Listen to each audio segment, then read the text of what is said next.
Buenas tardes, estimados estudiantes. Bienvenidos nuevamente a la asignatura Farmacoepidemiología 1. Tal y como hemos discutido en la clase anterior, la farmacoepidemiología consiste fundamentalmente en la aplicación del método epidemiológico para tratar de evaluar el uso de medicamentos en la sociedad. Por ello, entonces, vamos a hablar en el día de hoy o en esta unidad, en esta clase, vamos a conversar acerca de algunos elementos que son fundamentales para todo lo que son los ensayos o el tipo de investigación que se hace para llevar a cabo los estudios farmacoepidemiológicos. Estas primeras 4 o 5 clases van a versar sobre algunas de las unidades que vimos de manera descriptiva, ¿verdad? En la asignatura que llevaba por nombre Introducción a la Investigación en Ciencias de la Salud. Vamos entonces en este momento a profundizar un poco en algunos de los temas que vimos en esa unidad. Entonces vamos a comenzar hoy hablando un poco de los errores en investigación. Bien, entonces vean ustedes que cuando nosotros estamos tratando de hacer una investigación independientemente del método que estemos utilizando, ¿verdad? O el modelo de investigación que estemos utilizando, normalmente siempre partimos de una pregunta, es lo que nosotros decimos el planteamiento del problema. Eso tiene que hacerse de la manera más clara posible. O sea, no debemos dejar duda acerca de cuál es el planteamiento que nosotros queremos resolver, cuál es el problema que queremos abordar. ¿Por qué? Porque bueno, eso nos va a permitir identificar el diseño más idóneo para poder responder esa pregunta. Hay diferentes modelos, como nosotros vimos en la asignatura del primer semestre, Introducción a la Investigación en Ciencias de la Salud. Existen diferentes modelos para poder abordar una pregunta de investigación desde el punto de vista epidemiológico. Entonces, si nosotros tenemos claramente definido nuestro problema de investigación, podemos también identificar cuál es el método o cuál es el diseño de investigación que es más adecuado para nosotros poder resolver esa pregunta de investigación. Y que esto, por supuesto, lo vamos a ir adquiriendo en la práctica. No pretendemos que ustedes lo sepan de una sola vez, pero sí el estudio y la práctica es lo que nos va a permitir llegar a descifrar cuáles son los métodos más idóneos para resolver un problema de investigación. Luego debemos seleccionar de manera adecuada la población sobre la que se va a realizar el estudio. Y esto es un aspecto fundamental que también vimos un poco en esa primera asignatura. Luego de ello debemos calcular una muestra y hemos sido reiterativos en eso también. Muchas veces los errores, y es parte de lo que vamos a discutir hoy, pueden venir también por una deficiencia en el cálculo de la población o en la muestra con la que vamos a trabajar, o por un error en la selección de la población sobre la que estamos trabajando. También, bueno, identificar las variables y medirlas con precisión y exactitud, que tiene que ver mucho con lo que vamos a discutir ahora. Plantear las estrategias de análisis que siempre están en función de la variable de investigación. Recuerden que nosotros discutimos en esa primera asignatura, en nuestra asignatura anterior, hablábamos de variables de tipo cuantitativo y variables de tipo cualitativo. Esto es fundamental en la investigación porque ellas son las que van a orientar nuestra estrategia de análisis. Porque las variables cuando son cuantitativas se miden o se trabajan, se analizan de una manera o con una herramienta estadística, mientras que si son de tipo cualitativo se trabajan con otro tipo de herramientas estadísticas también. Organizar el estudio cuidadosamente, por supuesto, bueno, cómo vamos a hacer la recogida de los datos, el procesamiento de los datos, etcétera. Eso parte mucho de lo que también conversábamos, que era el protocolo de investigación. Necesitamos entonces tener un protocolo claro de investigación. Y por final, por supuesto que luego de ello, ejecutar el estudio con minuciosidad, tratando de que siempre esté lo más cercano posible al protocolo que nosotros hemos definido. Sin embargo, estamos claros que esto no siempre es posible, pero siempre debemos tratar de que nuestro desarrollo, la ejecución de nuestra investigación se acerque mucho al plan que nosotros ideamos para poder llevar a cabo la misma. Finalmente, o antes de la parte final, bueno, interpretar los resultados, ¿verdad? Analizarlos, interpretarlos. Pasa mucho también. Recuerden que aquí es fundamental, como siempre se los he dicho, la teoría. Muchas veces pretendemos que los datos nos den información, ¿no? Si nosotros no le agregamos a eso teoría, no podemos construir nuevo conocimiento. ¿Ok? No podemos interpretar, es decir, los datos, las tablas, los números, los gráficos por sí solos no nos ofrecen ningún resultado. Lo que nos va a ofrecer resultados, lo que nos va a ofrecer nuevas interpretaciones es esos resultados interpretados a la luz de los conocimientos o el marco teórico en el cual estamos trabajando. Eso es fundamental. Y por supuesto, ahora sí, finalmente, bueno, comunicar los resultados a través de los canales regulares que se tienen para ello, ya sea una publicación, revista, etcétera. Entonces, este es un poco, digamos, que los principales aspectos de una investigación. Sin embargo, nosotros vamos a conversar ahora acerca de los errores que se pueden cometer en una investigación. Entonces, por supuesto que nosotros como investigadores tratamos siempre de responder a una pregunta que nos hemos planteado, ¿verdad? Como problema de investigación y tratamos de hacerlo de una manera válida y precisa. Sin embargo, nuestro diseño, aunque lo hacemos para tratar de que tenga o que esté exento de algunos errores, por lo general siempre se van a considerar la posibilidad de ocurrencia de dos tipos de errores en la investigación. Es decir, ellos siempre van a estar presentes, independientemente de que nosotros tratemos de responder nuestra pregunta de una manera válida y precisa. Aunque, por supuesto, como dije, siempre nosotros tratamos de diseñar nuestro problema, nuestra investigación, para que ella esté exenta de los errores. Sin embargo, bueno, siempre hay dos tipos de errores que están presentes en esta investigación, y es el error aleatorio y el error sistemático. Que vamos entonces a hablar ahora de lo que es el error aleatorio. Fíjense entonces que los errores en investigación parten siempre de una premisa. Nosotros estamos tratando de ver siempre, de medir, de interpretar la realidad. Para ello utilizamos instrumentos, es decir, nosotros nunca captamos la realidad en su esencia como tal. Digamos que nosotros lo que tratamos es de interpretarla.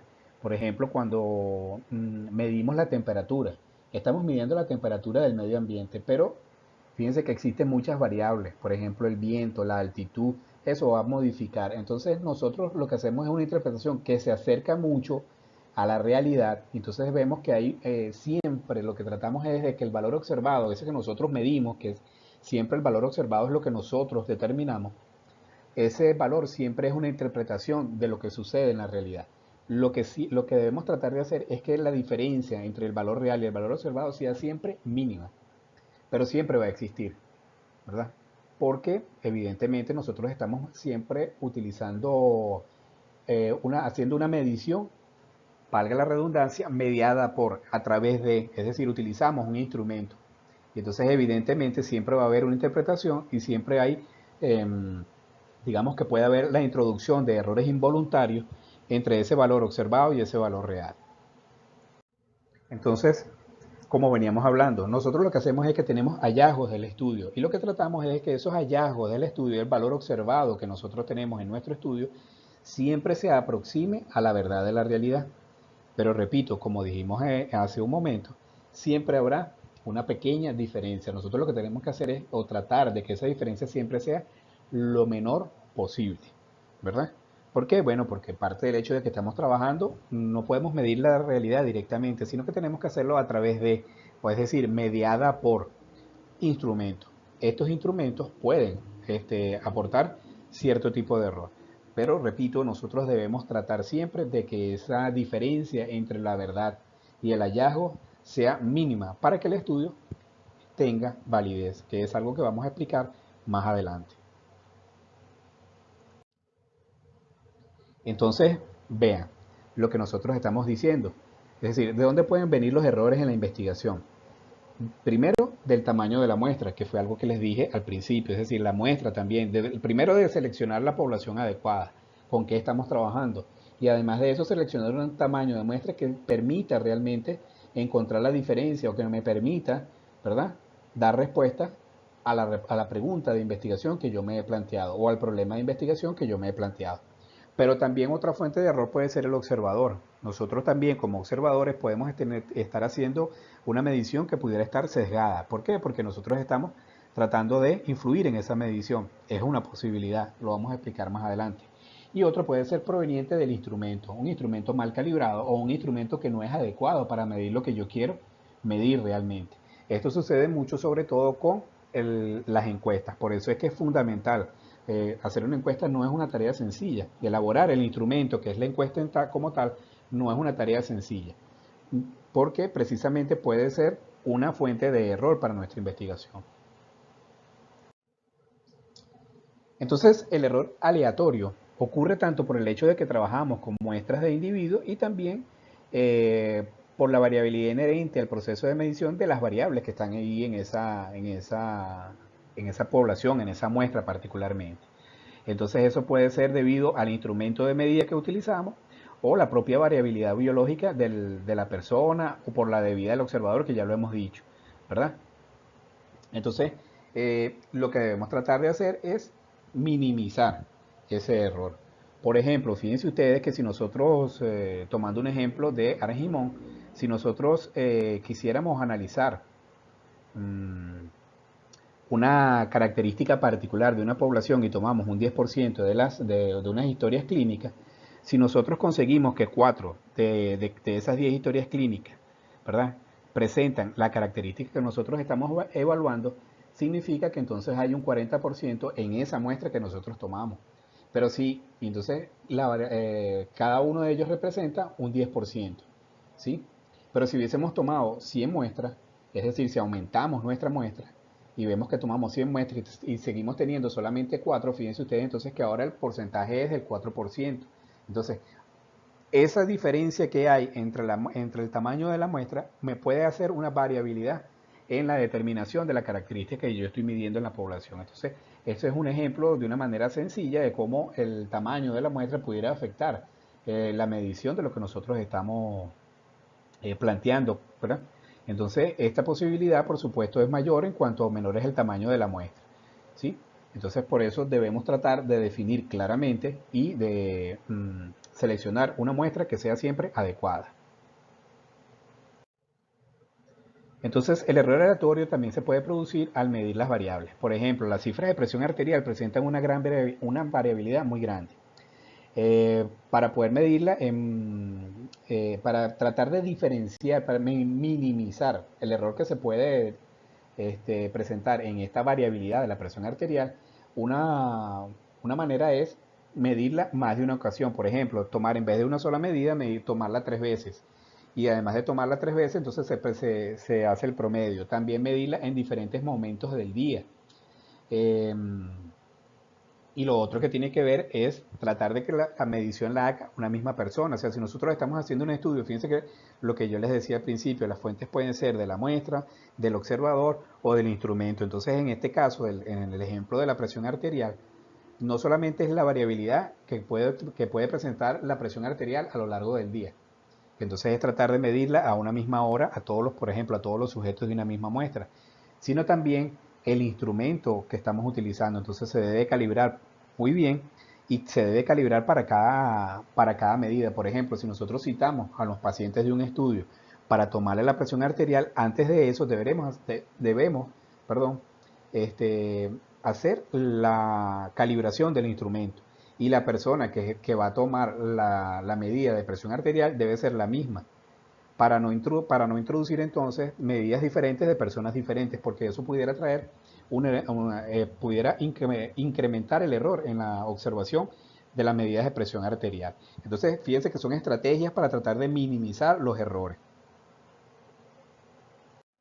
Entonces, fíjense lo que tenemos acá también. La minimización del error aleatorio va a aumentar la precisión del estudio. Es decir, una estimación o una medida es más precisa en cuanto hay una menor o un menor componente de error aleatorio presente en esa medida. Era un poco lo que estábamos hablando acerca de la medición de la presión arterial. En la medida que nosotros utilicemos un mismo instrumento, porque eso también puede ser, ¿verdad? Que entonces utilicemos diferentes esfingomanómetros para medir la presión arterial. Eso incrementa el error. Si son diferentes observadores, también incrementa el error. Entonces la minimización pasa por un buen entrenamiento de la persona que va a tomar la medida, utilizar un equipo que esté calibrado y tratar de hacerlo siempre a la misma hora. ¿Para qué? Y en más de una ocasión para tomar el promedio. Fíjense que entonces son estrategias para minimizar el error. ¿Para qué? Para hacer el estudio más preciso. Para tratar de que se acerque más el valor observado a la realidad. Vean aquí eh, gráfico que tenemos acá. Entonces tenemos un sesgo en la parte A, en esta parte A que tenemos aquí, tenemos un sesgo bajo y una precisión alta. Miren cómo todas las observaciones están dentro de ese círculo más pequeño. Pero también tenemos una precisión alta, todas están muy cercanas entre sí, los punticos negros están cercanos entre sí, eso significa que tienen una precisión alta, pero el sesgo es muy alto. ¿Por qué? Porque están fuera de la diana, en este caso del centro. Ese es en el caso B. Mientras que en el caso C, fíjense cómo tenemos medidas que están en el centro y andan muy dispersas. Entonces aquí la precisión es baja y el sesgo es bajo. Aunque el sesgo es bajo, ¿verdad? Porque no están muy alejadas entre sí y están dentro del rango de mediciones que nosotros esperamos. Sin embargo, la precisión no es muy alta o es una precisión baja. ¿Por qué? Porque están muy dispersas las medidas entre sí.